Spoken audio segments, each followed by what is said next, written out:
টক মিষ্টি আমরা তো অনেকেই খেয়েছেন, কিন্তু সর্ষে আর পেঁয়াজ বাটা দিয়ে এই অজানা রেসিপিটা একবার ট্রাই করে দেখুন। যাদের মুখে অরুচি হয়ে গেছে তাদের রুচি ফেরাতে আর এক থালা ভাত নিমেষেই শেষ করতে এই ইউনিক রেসিপিটা যথেষ্ট। চলুন দেখে নিই আজকে আমি কিভাবে এই অসাধারণ পদটি আপনাদের সাথে শেয়ার করি।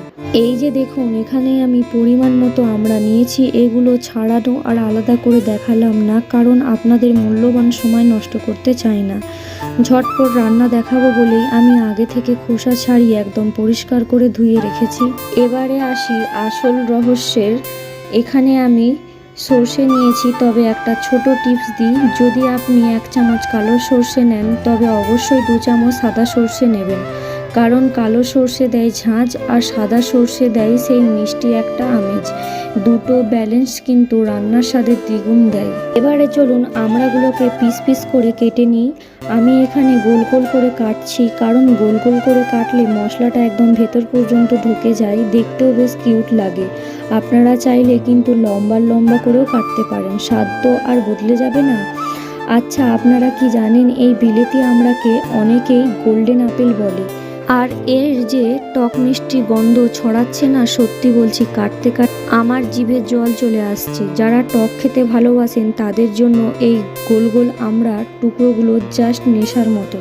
দেখুন আমড়াগুলো একদম রেডি। এবারে মশলার পালা। আমি এখানে নিয়েছি পেঁয়াজ বাটা। এখানে পেঁয়াজ তো আর বাটার নতুন করে দেখানোর কিছু নেই, সবাই জানে, তাই আপনাদের সময় বাঁচাতে আমি আগে থেকে রেডি করে রেখেছি। আর এই যে দেখুন আমাদের বিশেষ অনুপাতের সর্ষে বাটা, সাদা আর কালো সর্ষের মিক্স। এই সর্ষের পেঁয়াজ যুগলবন্দি কিন্তু আজকে রান্নার হিরো। এবারে চলুন চলে এলাম রান্নার একদম মেন পর্বে। আজকে কিন্তু কড়াই খুন্তি নাড়ানোর আগে একটা বিশেষ কাজ আছে। আমি এখানে একটি কড়াই নিয়েছি, আর আজকে রান্নাটা হবে একদম অন্যরকম, পুরো হাতে মেখে, হাতে মাখা আমরা বলে থাকি। প্রথমে কড়াইয়ে দিয়ে দিচ্ছি কুচিয়ে রাখা গোল গোল করে রাখা আমড়াগুলো, এরপর দিয়ে দিচ্ছি পেঁয়াজ বাটা আর সামান্য পরিমাণে হলুদ বাটা, আর ওপর থেকে দিয়ে দিচ্ছি সর্ষের তেল।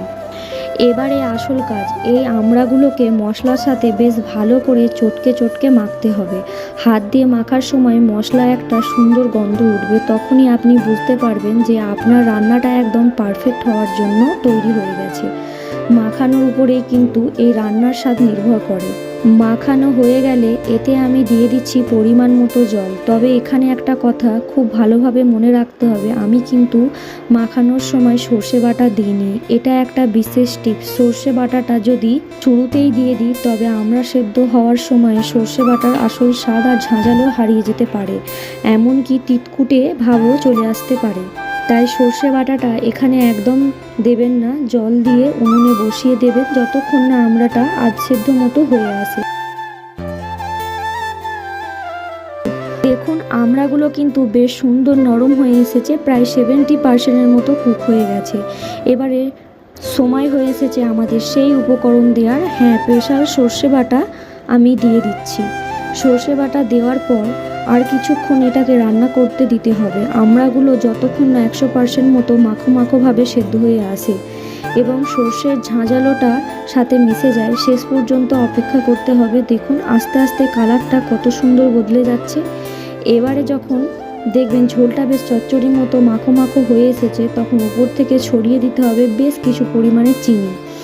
চিনিটা কিন্তু টক আর ঝালের মাঝে সেই মিষ্টি ব্যালেন্স আনবে। আর এই সর্ষের ঝাঁঝ আর আমড়ার টকের সাথে চিনির মেলবন্ধ, উফ, কড়াই থেকে যে অসাধারণ একটা গন্ধ বেরোচ্ছে না, সত্যি বলছি এটা অতুলনীয়। দেখলে হয়তো কত সহজে তৈরি হয়ে গেল, জিভে জল আনা এই রেসিপিটা গরম ভাতের সাথে শেষ পাতে রাখলে বাড়ির সবাই প্রশংসা করতে বাধ্য হবে। এই রেসিপিটা কেমন লাগলো অবশ্যই কমেন্টে জানিও। যদি ভালো লেগে থাকে লাইক, কমেন্ট, শেয়ার, সাবস্ক্রাইব করতে ভুলো না। টাটা।